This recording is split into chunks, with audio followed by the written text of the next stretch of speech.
신앙생활에 있어서 가장 중요한 것은 하나님을 아는 겁니다. 하나님을 알아야 내 삶이 변화되고 하나님께 영광 돌리는 성도가 될 수가 있습니다.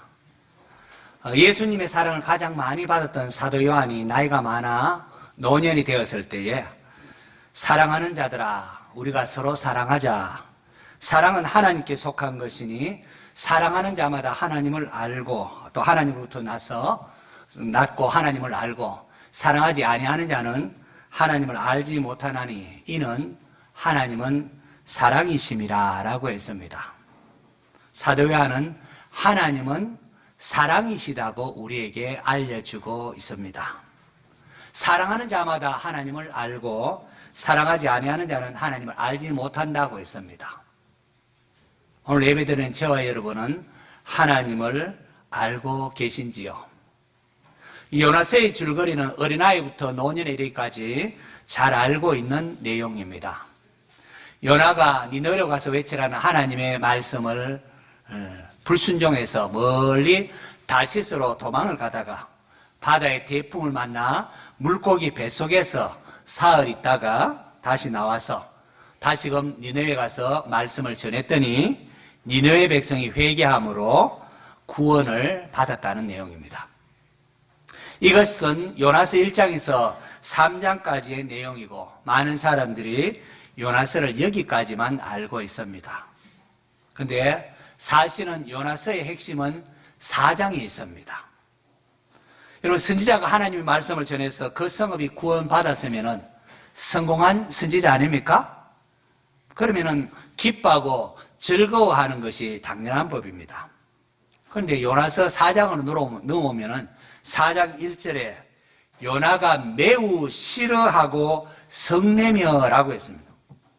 요나의 마음이 그냥 언짢은 정도가 아니라 막 매우 싫어하고 막 성내기까지 했다고 합니다. 왜요? 그 이유가 요나서 4장 2절에 나옵니다. 여호와께 기도하여 이르되 여호와여 내가 고국에 있을 때에 이러하겠다고 말씀하지 아니하였나이까? 그러므로 내가 빨리 다시스로 도망하여 사오니 주께서는 은혜로우시며 자비로우시며 노하기를 더디하시며 인애가 크시사 뜻을 돌이키시켜 재앙을 내리지 아니하시는 하나님이신 줄을 내가 알았음이니이다. 오늘 설교를 통해서 저와 여러분이 함께 풀어야 할 부분이 바로 이 부분입니다. 요나는 하나님이 어떠한 분이신가를 말하며 이러한 하나님의 행동에 대하여 심히 못마땅해 합니다. 차라리 자기가 죽고 싶을 만큼 하나님의 행동에 대하여 불만을 표합니다.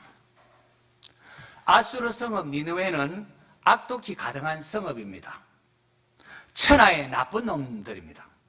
다른 나라를 막 약탈해서 도저히 할 수 없는 잔악한 짓을 행했습니다. 나의 앞길을 막는 철천지 원수와 같은 존재입니다. 요나는 이런 니느웨 백성은 벌받아 멸망해야 마땅하다 생각을 했습니다. 그런데 하나님께서 요나야 너 그곳에 가서 말씀을 전하라 라고 하는 겁니다. 요나는 이게 싫었습니다. 하나님 그냥 악한 니느웨를 그냥 망할 일이지 괜히 내가 가서 하나님 말씀을 전했다가 그들이 회개라도 하면은 하나님 마음이 약해서 또 심판하지 않을 수 있지는 않을까 그렇게 우려가 든 겁니다. 그래서 멀리 다시스로 도망을 가려고 한 겁니다. 그런데 하나님은 이러한 요나를 기어코 잡아다가 물고기 뱃속에 넣고 오라도 해서라도 기어코 니느웨로 보내어 말씀을 전하게 하셨습니다. 그러자 요나가 우려했던 일이 발생을 합니다.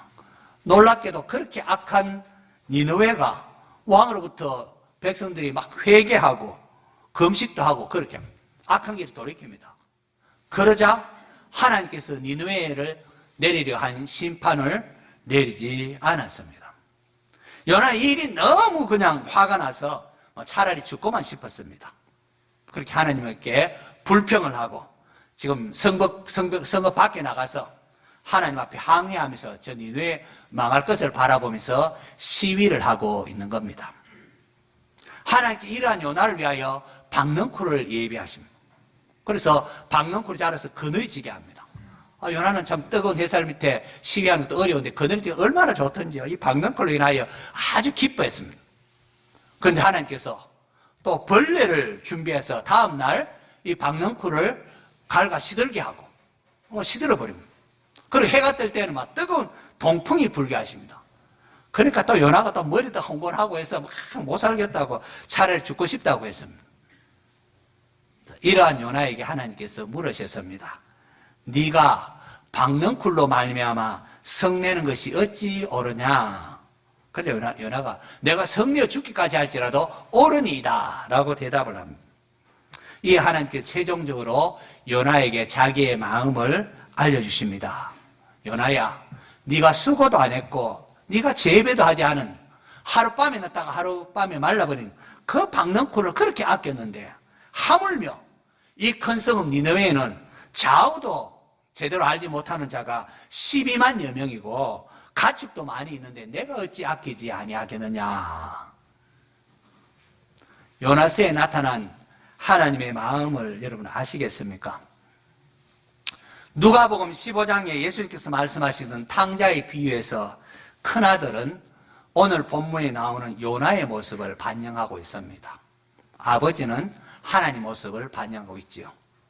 큰아들은 지금까지 아버지의 명령을 어김이 없이 행해왔는데 이런 나에게는 염소 새끼 한 마리 줘서 친구와 함께 놀라 그렇게 하지 않더니 아버지 재산을 창녀와 함께 말아먹은 다 삼켜버린 작은 아들이 잘못했다고 돌아오니까 집에서 제일 값지게 소중하게 여기던 그 살찐 송아지를 잡아서 잔치를 하다니 이런 아버지를 이해할 수가 없었습니다. 어떻게 그럴 수가 있느냐는 거죠. 요나 역시 마찬가지입니다. 니느웨가 어떤 성읍인데 저렇게 나쁜 짓을 한 니느웨가 회개하고 돌이킨다고 하나님이 용서를 한단 말입니까? 어떻게 그럴 수가 있습니까? 요나는 이해할 수가 없었습니다. 여러분 이해가 됩니까? 여러분에게 또 끔찍한 짓을 하고 잘못한 자를 잘못됐다고 이렇게 돌이킬 때 새 사람 됐다고 회개하는 게 회개했다고 용서하는 게 이해가 됩니까? 성경에는 우리가 이렇게 이해할 수 없는 하나님의 이야기로 가득합니다. 원래 사랑은 잘 이해가 안 됩니다. 가령 누군가를 사랑해 보십시오. 가령 어떤 참 예쁜 얼굴도 예쁘고 배운 것도 많고 집안도 좋은 여자가 그야말로 볼품도 없고 가진 것도 없는 가난한 남자가 좋다고 쫓아다니는 거 한번 보십시오. 몸도 주고 돈도 주고 없으면 친정에 가서 울고불고 해서 막 그렇게라도 가져다 주고 그런 게 여러분 이게 이해가 됩니까? 이건 바보라도 그런 바보가 없습니다. 그런데 하나님 보십시오. 하나님을 반역하고 멀다는 죄인인 우리를 사랑하사 자기 독생자까지 내어주신 하나님이십니다. 여러분 이게 이해가 됩니까? 사랑은 어떻든 이해가 되지 않지만은 분명한 것은 하나님은 사랑이시고 그 하나님께서는 섬기는 자, 사랑으로 섬기는 자가 복되다. 사랑으로 섬기는 자가 크다. 그렇게 하십니다. 마태복음 20장에 나오는 포도원 품꾼의 비유를 보십시오. 집주인이 이른 아침에 그리고 오전 6시에 해당됩니다. 장터에서 있는 그런 일꾼들에게 한 데나리온의 품삯을 주기로 계약을 하고는 그들을 자기의 포도밭에 들여보냅니다. 당시에 한 데나리온은 노동자의 일일 품삯으로 꽤 괜찮은 겁니다. 제대로 받은 겁니다. 잘 받은 겁니다. 그런데 이 주인은 오전 9시, 또 12시, 오후 3시에도 나가서 장터에 서성이는 사람들에게 내가 상당히 줄이라고 그들도 일할 수 있도록 기회를 줍니다. 그리고 자기 포도는 들어가 일하라고 합니다. 나중에 이제 하루 일과가 거의 끝날 무렵 오후 5시에 나가보니까 또 사람이 있어요. 이 사람은 왜 여기 있느냐? 나를 선해주는 사람이 없습니다 하니까 그래? 당신도 내 포도는 들어가서 일하시오 하고 그렇게 합니다. 그리고 일을 마치고 품삯을 이렇게 나눠주는데 나중에 온 사람 겨우 1시간 일한 사람에게 얼마요? 한 데나리온을 주고 또 아침 일찍 온 사람도 한 데나리온을 줍니다. 그러자 일찍 온 사람들이 어떻게 우리는 온종일 일을 했는데 겨우 1시간 겨우 일한 사람과 똑같이 한 대너씩 받느냐고 막 원망을 했습니다. 여러분 어떻습니까? 이 사람 주장이 일리가 있지 않습니까? 바로 이것이 요나의 입장이고 큰 아들의 입장입니다. 그리고 이것이 오늘 우리의 모습일 수가 있습니다. 어떻게 그럴 수가 있냐는 거죠. 그런데 주인의 입장은 달랐습니다. 아버지 입장은 달라집니다. 주인은 이른 아침 오전 6시 일한 사람 한 데나리온 품삯을 주기로 계약을 했습니다. 그래서 계약대로 한 데나리온을 준 겁니다. 이후에 늦게 온 사람은 어떤 계약도 하지 않았습니다. 그냥 단지 주인이 밖에 놀고 있는 게 안쓰러워 보여서 들어가시오. 내가 상당하게 주리라. 그렇게 한 겁니다. 그런데 주인은 그들에게 더 주고 싶었습니다. 자비를 베풀고 싶었습니다. 그래서 더 준 겁니다.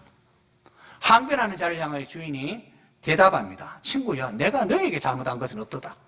네가 나와 한 데나리온 약속했지 않았느냐? 그러니까 내 것을 가지고 가거라. 나중에 온 사람에게 너와 같이 주는 것이 내 뜻이니라. 내 것을 가지고 내 뜻대로 할 것이 아니냐? 내가 선함으로 내가 나를 악하게 보느냐라고 물었습니다. 주인은 자기의 것을 마음대로 할 수가 있습니다. 주인이 자기 것 가지고 참 선을 베풀고 싶은 사람에게 내가 선을 베풀었는데 왜 나에게는 더 주지 않느냐 이렇게 항변할 수는 없는 겁니다.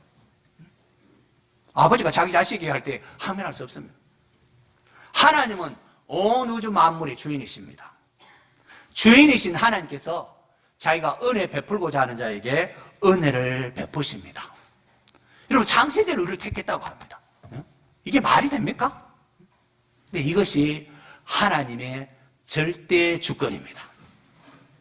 우리의 신앙에서 하나님의 절대 주권을 인정하는 게 굉장히 중요합니다. 이게 우리의 삶의 모습에 있어서 중요합니다. 하나님 우리를 다양하게 지으셨습니다. 우리 어느 한 사람도 동일하지 않습니다. 쌍둥이도 보면은 다릅니다. 생긴 것도 다르고 각자에게 주어진 능력도 다릅니다. 집안에 태어나거나 자란 환경도 다 다릅니다. 왜 하나님께서 나를 이런 곳에 태어나게 하셨고 이런 곳에서 자라게 하셨단 말인가? 왜 나에게는 1달란트만 있고 저 친구에게는 2달란트, 5달란트 준단 말인가? 항변해봐야 소용없습니다. 우리가 할 것은 하나님께서 허락하신 그곳에서 하나님으로 인하여 기뻐하고 하나님의 영광을 위해 사는 겁니다. 그러면 하나님이 기뻐하시고 칭찬하시고 상을 베푸십니다. 부활의 주님께서 베드로에게 네가 나를 사랑하느냐 3번이나 그렇게 물으시고는 내 양을 먹이라고 부탁하십니다. 그리고는 이렇게 말씀하십니다. 내가 아멘 아멘 내게 이르노니 내가 진실로 진실로 내게 이르노니 내가 젊어서는 스스로 띠뛰고 원하는 곳에 다녔거니와 늙어서는 내 팔을 벌리리니 남이 내게 띠띠우고 원하지 아니하는 곳으로 데려가리라. 이건 베드로가 장차 순교함으로 하나님께 영광 돌릴 것을 말씀하신 겁니다. 그러자 베드로가 돌이켜서 요한을 보고는 주님, 이 사람은 어떻게 되겠습니까? 라고 물었습니다. 예수님이 평소 요한을 자주 이렇게 안아주고 예뻐하니까 요한은 특별 배려해 주는 것이 아닌가 그렇게 물은 것이죠. 그래서 예수님께서 내가 올 때까지 그를 머물게 하고자 할지라도 내게 무슨 상관이냐? 너는 나를 따르라 라고 하셨습니다. 예수님이 요한을 특별히 어떻게 한다 할지라도 거기 신경 쓰지 말고 너는 너 할 일을 하라는 거예요. 너는 나를 따르라. 예수님은 베드로가 비교의식에 빠지는 것을 허락하지 않으셨습니다. 다른 사람과 비교하지 말고 내게 주어진 것을 하라. 너는 그냥 나를 따르면 된다. 그렇게 하십니다. 우리가 교회 생활하는데 자꾸 다른 사람과 비교하고 다른 사람을 정죄하고 비난하는 분이 있는데 그렇게 하지 마십시오. 예수님께서 비판을 받지 아니하려거든 비판하지 말라. 너희가 비판하는 그 비판으로 너희가 비판을 받을 것이요 너희가 헤아리는 그 헤아림으로 너희가 헤아림을 받을 것이니라 라고 했습니다. 우리가 다른 사람 대해서 이러쿵 저러쿵 정죄하고 비난을 하게 되면은 그 비난은 곧이어 나 자신에게 향합니다. 과연 나는 하나님 앞에 의로운가? 하나님 물으십니다. 기독교는 사랑의 종교입니다. 의견이 다를 때에 나는 어떠한 눈으로 상대방을 대해야 합니까? 진보와 보수, 여당과 야당, 막 격렬한 논쟁이 있을 수 있습니다. 의견이 다르고 하니까 격렬하게 어느 경우가 격렬한 논쟁이 있을 수 있습니다. 그러나 그렇더라도 하나님의 사람은 사랑의 마음으로 해야 됩니다. 내가 진보든 보수든 내가 여당이든 야당이든 사랑의 마음으로 상대방을 대할 줄 알아야 합니다. 사랑을 잃어버리면 괴물이 됩니다. 다시 말합니다. 여러분, 우리의 시야에서 사랑이 사라지면 괴물이 됩니다. 아무리 그가 주장하는 게 옳은 거라도 괴물이 됩니다. 하나님을 알지 못하는 자가 되기 때문에 그렇습니다. 남의 티보다 사랑하지 못한 내 눈에 있는 들보를 볼 줄 알아야 합니다. 사랑하지 않으면 내 눈에 들보가 있는 겁니다. 사람마다 의견이 다를 수 있습니다. 생각이 어떻게 다 똑같겠습니까? 각자의 취향도 다 다릅니다. 저는 싱거운 것을 좋아하는 매운 걸 잘 못 먹습니다. 그럼 제 아내는 매운 것을 좋아합니다. 또 나는 흰색을 좋아하는데 누구는 파란색 좋아하고 누구는 검은색 좋아합니다. 근데 이 다름이 나쁜 게 아닙니다. 다름이 조화를 이룰 때에 아름답다. 그림을 그려도 한 색보다도 여러 가지 색을 쓰면 훨씬 더 아름답지 않습니까? 오케스트라, 관현악을 한번 보십시오. 이 관현악의 오케스트라에는 피아노, 바이올린, 비올라, 첼로, 심벌즈, 호른, 트럼펫, 트럼본, 하프, 북 등등의 악기들이 있습니다. 이렇게 다 악기들이 서로 다른 음을 냅니다. 이렇게 서로 다른 악기들이 음색이 다르지만은 그런데 지휘자의 인도에 따라서 지휘자 인도에 따라서 그렇게 하모니를 이룰 때에 참 듣기 아름다운 음악이 나오는 겁니다. 그런데 가령 피아노, 바이올린 이렇게 계속 하지 않습니까? 우리는 이렇게 쉬지 않고 연주하는데 야 심벌저 너는 계속 서가면 있고 아무것도 하지 않고 나중에 한번 찡 하고 그냥 하니까 그럴 수 있느냐? 여러분 불평하면 되겠습니까? 여러분 심벌저는 아주 결정적일 때 하이라이트 때 쨍 한번 하는 것으로서 자기 사명 다 하는 겁니다. 맡기진 게 그겁니다. 하나님 우리도 마찬가지입니다. 만약에 심벌저 시도 때도 창창창창 하면 이게 난리 나는 것 아니겠습니까? 교회 일도 그렇습니다. 교회 일도 다양한 구성이 있고 맡은 일도 다릅니다. 또 각자가 해야 할 일이 있는데 또 중요하게 여는 게 각각 다릅니다. 어떤 사람은 예배 시간할 때 찬양을 더 많이 해야 된다고. 어떤 사람은 기도 시간이 더 많아야 한다고. 어떤 사람은 그래도 설교 시간 좀 더 길어야 한다. 각기 그렇게 주장을 합니다. 그런데 여러분, 이렇듯 의견이 다르다고 원수가 되면 될까요? 여러분 경험해보지 않았습니까? 아마 다 경험하실 거예요. 의견이 다르다고. 모임하는데 의견이 다르고 원수가 되어버립니다. 그래서 의견이 당연히 다를 수 있죠. 근데 이게 원수가 되면은 어떻게 되겠습니까? 서로 상처를 주고받고 지옥 같은 꼴이 되는 겁니다. 신앙생활은 그런 게 아닙니다. 신앙생활은 하나님의 뜻에 따라 서로의 다름 속에 상대방을 존중하는 법을 배워나갑니다. 그게 정상입니다. 오케스트라가, 이 관현악이 지휘자의 인도에 따라서 아름다운 하모니를 이루는 것처럼 교회도 하나님이 각각의 정한 질서에 따라서 목회자의 지도를 받아 아름다운 하모니를 만들어 가야 합니다. 저는 여러분이 다른 사람을 정죄하거나 비난하지 말고 각자가 하나님 앞에 신실하게 행동하면 좋겠습니다. 여러분 무언가 꼭 하려고 하는 것보다도 먼저 여호와로 인하여 즐거워하셔야 됩니다. 하나님은 그걸 기뻐합니다. 내가 여호와로 말미암아 즐거워하는 걸 기뻐하십니다. 항상 기뻐하는 기뻐. 교회를 섬기면 본인이 기쁨으로 섬기면 됩니다. 그럼 본인이 변화되고 저걸 지켜보는 사람이 나도 저러면 좋겠다. 이렇게 영향력을 받는 겁니다. 나는 이렇게 열심히 일하는데 왜 다른 사람 나처럼 일하지 않느냐? 왜 나처럼 헌금하지 않느냐?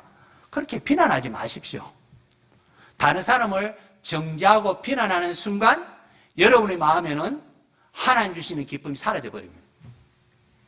왜냐하면 불평과 원망에는 나도 모르게 자기의 의가 거기 들어갈 수밖에 없기 때문에 그렇습니다. 나는 이렇게 잘하는데 당신은 왜 그렇게 하지 못하느냐, 이렇게 됩니다. 우리는 항상 10,000달란트 빚을 탕감받은 자라는 사실을 기억해야 됩니다. 창세전에 우리를 택해 주셨고 말도 되지 않는 하나님의 은혜로 우리가 구원받았지 않습니까? 10,000달란트 빚을 탕감받았다는 이 사실을 늘 염두에 두고 다른 사람을 대해야 됩니다. 그래야 하나님 기뻐하시는 모습을 보일 수가 있습니다. 오직 은혜. 아무리 많은 수고를 해도 내가 한 것이 아니요 오직 나와 함께 하신 하나님의 은혜로다. 이 고백이 있어야 됩니다.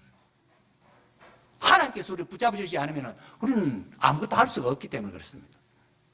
이건 놓치면 여러분의 신앙은 자기의 의를 주장하며 다른 사람을 정죄하는 자리에 빠지고 맙니다. 누가복음 18장에 나오는 바리새인과 세리 기도가 바로 그걸 말하고 있습니다. 바리새인, 하나님의 나는 다른 사람과 같지 않습니다. 그 토색 불이 간음을 하는 자와 같지 아니하고 이 세리와도 같지 아니함을 감사하나이다. 나는 일에 2번씩 금식하고 또 소득의 11조를 드렸나이다 라고 했습니다. 요즘식으로 말하면 바리새인은 새벽기도도 한 번도 빠지지 아니하고 11조 헌금도 많이 하고 나쁜 짓도 하지 않았습니다. 얼마나 훌륭합니까? 여러분? 그러니까 당시에 많은 사람들이 바리새인을 존경하고 존중했습니다. 와, 바리새인이라고. 그걸 따랐습니다. 여기에 반해서 세리는 민족의 반역자요, 정한 세금 이후에 넉증하에 자기 배를 채우는 로마에 정한 거 얼마 주고 나머지는 자기를 가지는 것 때문에 많이 불러가지고 조금 죽으면 나머지를 자기를 가집니다. 그래서 도둑놈으로 인식되었습니다. 요즘식으로 말하면 막 가짜 양주도 팔고 거짓말도 하고 그렇게 해서 막 돈을 끌어 모았습니다. 이러한 세리에 감히 눈을 들어 하늘을 쳐다보지도 못하고 하나님 나를 불쌍히 해서 나는 죄인입니다. 그렇게 한 겁니다. 여러분 누가 봐도 100번 1000번 우리는 바리새인 편에 있을 겁니다. 어떻게 세리가 회개했다는 이유로 사람들로부터 그동안 존경받으며 살아온 바리새인보다 더 의롭다 그렇게 함을 받을 수 있겠습니까? 그런데 바로 이것이 요나의 논리고 큰아들의 입장입니다. 그런데 주님 보십시오. 주님은 바리새인이 아니라 세리가 의롭다함을 받고 그의 집으로 내려가느니라. 어떻게 이런 말을 합니까? 이건 역시 하나님이 어떠한 분이신가 모르면 이해할 수가 없습니다. 하나님은 자기를 의롭다고 믿고 다른 사람을 멸시하는 자를 향하여 경고하십니다. 네 눈에 있는 들보를 봐라. 사랑 잃어버리면 이렇게 됩니다. 누구든지 자기의 의로는 하나님 앞에 설 수 없는 것을 알아라는 겁니다. 원래 사랑은 이해가 잘 되지 않는다고 했는데요. 역으로 말하면 사랑하면 이해가 됩니다. 누가 잘못하면 눈에 쌍심지를 켜고 아니 사람이 어떻게 그럴 수 있느냐 우리가 이렇게 비난하고 정죄합니다. 그런데 그 잘못한 사람이 사랑하는 가족이면 어떡하겠습니까? 자기 아들이고 자기 가족이고 왜 사람이 실수할 수 있지? 변론하게 됩니다. 여러분 탕자에 비해서 아버지가 왜 둘째 아들에게 그 참 망나니게 둘째 아들 왜 분깃을 나눠줍니까? 하나님은 우리가 실수하지 않기를 원하시는 것이 아니라 실패를 통하여 성숙해지기를 원하시기 때문에 그래요. 바로 이것이 아버지가 작은 아들에게 분깃을 내어준 것이고 그가 돌아왔을 때 그렇게 기뻐하며 잔치를 한 이유입니다. 그리고 바로 이것이 하나님의 마음입니다. 죄인이 회개하고 돌아올 때에 천국에서 잔치가 벌어진다고 하지 않았습니까? 성령 충만을 원하십니까? 성령 충만을 기도하십니까? 하나님의 마음으로 세상을 바라보십시오. 다시 말해서 사랑의 마음으로 주변을 보셔야 됩니다. 니느웨는 악독이 가득했습니다. 그런데도 니느웨를 아끼셨던 하나님이십니다. 그 사랑의 마음이 요나를 하여금 켜고 야 너 가야 된다고 해서 요나를 니느웨로 보내게 했습니다. 니느웨 백성을 아끼신 하나님은 오늘 저와 여러분도 아끼십니다. 인간이 범죄했을 때 왜 이놈 하면서 그냥 멸망시켜버리지 아니하시고 인간을 구원하시고 인간의 범죄로 훼손된 피조세계를 회복시키기 위하여 독생자 예수를 이 땅에 보내셔서 구원의 은혜를 베푸셨습니다. 그래서 예수님 안에서 통일되도록 서로 사랑하며 하나 되도록 그렇게 원하시는 게 하나님 뜻입니다. 이러한 하나님의 엄청난 사랑과 은혜를 우리가 먼저 받았는데 그런데도 요나처럼 큰아들처럼 다른 사람을 용납하지 못하고 있지는 않습니까, 여러분? 하나님께서 아끼는 것을 나도 아낄 수 있는 그런 마음을 소유한 사람이 되기를 바랍니다. 하나님 바람 한 가지입니다. 죄인이 회개하고 돌아오는 죄인이 회개하고 돌아오는 그래서 예수님 안에서 우리가 서로 사랑하는 하늘과 땅 모든 게 서로 하나가 돼서 서로 사랑하는 그런 하나님 원하시는 게 바로 그런 겁니다. 여러분 전도가 무엇이고 선교가 무엇이고 구제가 무엇입니까? 이러한 하나님의 사랑을 세상 사람들에게 전한 겁니다. 원수된 자에게 손을 내미는 건 하나님 반역하고 무상 섬기고 그런 자에게 나쁜 자에게 예수 믿고 회개하고 돌아오라는 원수된 자에게 손을 내미는 겁니다. 오늘 내 모습 보십시오.